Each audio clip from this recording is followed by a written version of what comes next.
So let's pivot back now to our top story this morning, the second impeachment of President Donald Trump. The House voted to impeach the president last night on a charge of incitement of insurrection. We want to break this down a little bit further, and we want to bring in our Major Garrett. Hey, Major, thanks for being up bright and early, because I saw you, on the evening news as well. So let us talk about the path forward for Congress. They showed historic bipartisanship in that 10 Republicans voted in favor of impeachment, but an awful lot didn't. 140 something, you probably know the number better than me, voted against it. And they spent, a lot of time in a way echoing what we had heard from the president over the past few days. The president essentially had been blaming the Democrats for stoking anger. And a lot of the Republicans that got up to speak kind of said the same thing. You also have, lawmakers expressing concern that some of their own colleagues may have assisted the people who overran the Capitol. It just seems like we're so far off from the bipartisanship that we had sort of been griping about before, or rather the partisanship we had been griping about before. It also seems like there's an awful lot of bad blood. So where does Congress go from here? Well, let's sort of start with what's going to happen here in Washington on January 20th. An incoming president, President-elect Biden, has said he wants to unite the nation. And what happened on January 6th, he said, in a response to a question from our Nicole Killian, might make that process easier. That's laudable optimism. But as you said, on the floor of the House yesterday, there was a lot of aggravation. Now, I would say that there was also, if you look at the leadership remarks from House Republican leaders, something that's worth noting.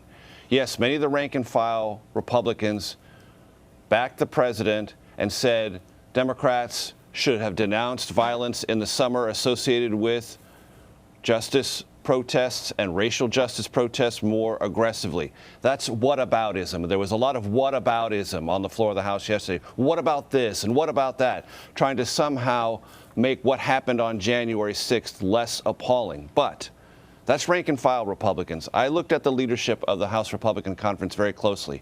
Kevin McCarthy did not vote to impeach the president, but he said the president bears personal responsibility for what happened on January 6th. He popped the fantastical balloon of lies that it was Antifa, not Trump supporters, who stormed the Capitol, desecrated it, and committed acts of violence and vandalism. That's important. He also said everyone associated with that assault on the Capitol should be prosecuted to the fullest extent of the law. All of those things matter from the perspective of the House Republican leadership. And Steve Scalise, number 2 in the House Republican leadership, also said that we've got to stop the violence. We've got to stop intense political conversation that leads to violence. He did not defend the president. He did not say that all the things that were said this summer by Democrats created an atmosphere of violence. So neither of the 2 top House Republicans basically took up this cause of the president. They didn't vote to impeach him, but they didn't give him much room to escape blame. And the number 3 House Republican, of course, Liz Cheney, did vote to impeach and said the president betrayed his office by essentially setting in motion an attack by the executive branch on the legislative branch. So all of those things have to be put in some context, I think. And that 10 House Republicans, knowing that, and I don't use these terms lightly, have made themselves objects of potential violence by voting to impeach this president, did so anyway. And I don't think we can remove ourselves from that awareness. These 10 Republicans now know they are targets of potential violence. And that's what was said by their own House Republican colleagues who said on the floor yesterday, if you vote for this, you will do something very dangerous. Lindsey Graham, South Carolina Republican, on television last night said this will incite more violence. So those 10 Republicans not only took a great political risk by casting this vote to impeach President Trump, they cast a vote they knew would put them in more personal jeopardy than by not voting to impeach. And that is something we have to take into account. This isn't just, well, what do you think about the underlying question? What do you think about your own personal safety? And they looked that in the mirror and said, even though I know I will be adding more risk to my life, I will cast this vote. And we've got to sort of take that in because that's part of this moment. The Capitol, the United States, feels very, very tense right now. More tense, Anne-Marie, I will tell you, than any preps for inauguration since I covered my first inauguration in 1993. This city is beyond tense. 20,000 troops are here to protect the Capitol from other Americans. It is unimaginable how tense things are here. And within that construct, maybe it's worth saying bipartisanship is not the biggest issue. Safety is the biggest issue. Getting through the next few days until January 20th with no more violence in this capital or any state capital is the biggest issue. Getting through the inauguration on January 20th safely is the biggest issue. Then maybe we can talk about some bipartisanship. And bipartisanship would certainly help create a better atmosphere. But right now, the paramount issue in our nation's capital is getting through the next few days without more mayhem, vandalism, and violence. You mentioned Lindsey Graham, and in terms of a trial in the Senate, the likelihood of it finishing up before the president leaves office is obviously pretty low. Lindsey Graham sort of suggested there's a terrible precedent, and he said, you know, if you can just impeach presidents after they've already left office, then why not impeach George Washington? He had slaves. Can we talk a little bit about the impact of a post-Trump term impeachment trial, and whether or not it would be setting any sort of odd precedent, and what could come out of this? Well, Lindsey Graham suggested that it was the impeachment that was the problem, not what the president did and not what happened. What happened is the problem, and the president's proximate role in what happened is the reason he was impeached. Now, there were some House Republicans, and I gather Lindsey Graham is in this category too, who said, I've read the transcript of what the president said. He never said do something specifically violent. Technically, specifically violent. Technically, that is true. But at the sum total of those remarks and all the remarks that led up to it, propagating this monstrous lie that the election was stolen from him, that he won in a landslide, and that the only way to preserve America as we know it, meaning as Trump supporters know it, is to overturn this election. And then to see that crowd storm the Capitol and act as violently as it did, Lindsey Graham and some other House Republicans said the president really didn't do that. Well, lots of Americans believe otherwise, and certainly the sum total of that day leaves you with very little other conclusions to come to than they were very closely, if not directly, related. That's the question. And Lindsey Graham's like, well, if you impeach in a post-presidency, well, that's terrible.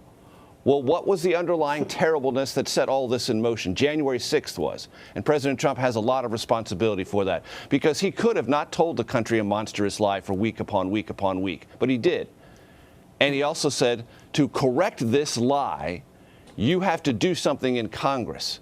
Well, something was attempted to be done in Congress, and it was a crime for all to see, and the crime that gets worse in the retelling and the sifting of the actual information about it. It looked horrible enough on January 6th. It looks worse each and every successive day. So there will be those among Lindsey Graham's Senate Republican colleagues who will say, Senator Graham, the post-presidential impeachment was set in motion by the president, not by Congress. Congress didn't want to be attacked on January 6th, but it was, and the attack came from the executive branch. Congress has an institutional responsibility to respond to that and to record for all of history. If the executive branch attacks the legislative branch, guess what? The executive, meaning the president, gets impeached. And a lot of Senate Republicans are open to that concept, including the Senate Republican leader, soon to be the minority leader, but he's right now the majority leader and the Republican leader, Mitch McConnell. Yeah, I think, if there's one good thing that would come out of a Senate trial, and there would be many, but at least the American public would be able to see the evidence out on the table, because now we're still sort of living in a swirl of rumors and innuendo and lies, and if everyone could just sort of see the same set of facts, I think it would make a tremendous difference moving forward. I know I'll have another time to sort of dig in, because your time is short, so I want to ask you about something else. The president issued another statement. He released a video, and he, very clearly said that he denounced violence. Of course, this is a sort of video that he could have released last week, Wednesday, and he did not. He decided to praise the people and tell them how special they were who were taking over the Capitol building. And he's spoken a couple of times since and, did not clearly denounce the violence and obviously did not take any ownership or any role in it. And he didn't do it last night either. But I just want to play a short bit of what he had to say. No true supporter of mine could ever disrespect law enforcement or our great American flag. No true supporter of mine could ever threaten or harass their fellow Americans. If you do any of these things, you are not supporting our movement. Okay, so this is the sort of message that, the president's aides had been begging him to make. So I want to just let people know, too, that this is just kind of like the beginning of the message. Closer to the end, he starts talking about censorship and free speech. As you saw right there, Major, he talked about the movement. Don't know what that movement is. But the hope is that his messaging will bring the temperature down, and anyone who's planning anything over the next few days or the next week or so will sort of think differently, because we know that at least some of the more passionate supporters of the president hang on every word that he says, and they look for messages. They look for instructions in, now no longer his tweets, but any sort of message he delivers. So, you listen to the message. Will this do the trick? I don't know if it'll do the trick, but let's get back to what we were talking about before this part of our conversation, the impeachment. So I believe the threat of impeachment and removal from office, which won't happen before he's out of office, but punishment after he leaves the presidency, which would bar him from running for office again and take him out of the political equation. And it might also compromise or limit some of the presidential emoluments you get, staff, things to start a presidential library, Secret Service protection, access to classified briefings, all of that are all imperiled by what's gone on. And the ambiguity from the Senate Republican leader, Mitch McConnell, and many other Senate Republicans about how they would vote on that is a very strong signal to President Trump. You've got to do whatever you can to preserve whatever remains of your presidential legacy, and make sure, if you can, that it is not incinerated by another round of violence, vandalism, and mayhem perpetrated by your supporters. And if it is, and you don't do enough, in our opinion, this impeachment threat, even after you've left office, is all too real, and we very well may vote for it, if for no other reason than to bar you from running again, run you out of the party, and begin the hard work of rehabilitating the Republican Party image in a post-Trump era. These things are all very closely aligned. Also, the president's been briefed on this. This is not a mild thing, these threats. And it's not just, as I said before, the nation's capital. It's all 50 capitals. There are things on the internet that talk about people coming to Washington by the thousands, surrounding the Supreme Court, the Congress, and the White House, and creating armed checkpoints. I mean, these things are real, and the FBI and everyone associated with the security of this nation's capital is aware of that. They're also aware of threats being suggested about other state capitals to create an occupied mentality in America to make sure Donald Trump doesn't leave the presidency. All of these things are part of this story. And yes, it's a week late. And yes, it could have been said last Wednesday. And yes, many Americans will look at that and say, seriously, what took you so long? And can, after a week went by, we really genuinely believe you? But those are skeptical Americans who have every reason to be skeptical. Trump is trying to reach those who actually, as you said accurately, take very strong cues from what he says.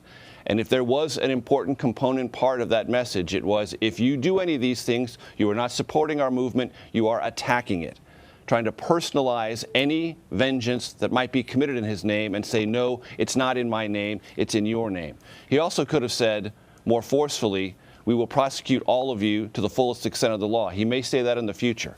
Basically, congressional Republican leaders and everyone still in the White House, and that's a very slender number right now. Almost everyone is left and gone to try to find another job if they can, but basically not working in the White House. The president is as isolated as he's ever been. Everyone who he listens to is saying, your ownership of this is pervasive. The next chapter of this, whatever it is all on you. So if you want to protect your legacy, if you want to protect the Trump brand, if you want to protect your post-presidency, you better get more involved in tamping this down. And as regularly as you can and are willing to do that, we'll take your assistance. Well, he's only going to have a few days left to do that. Major, thank you very much. Sure.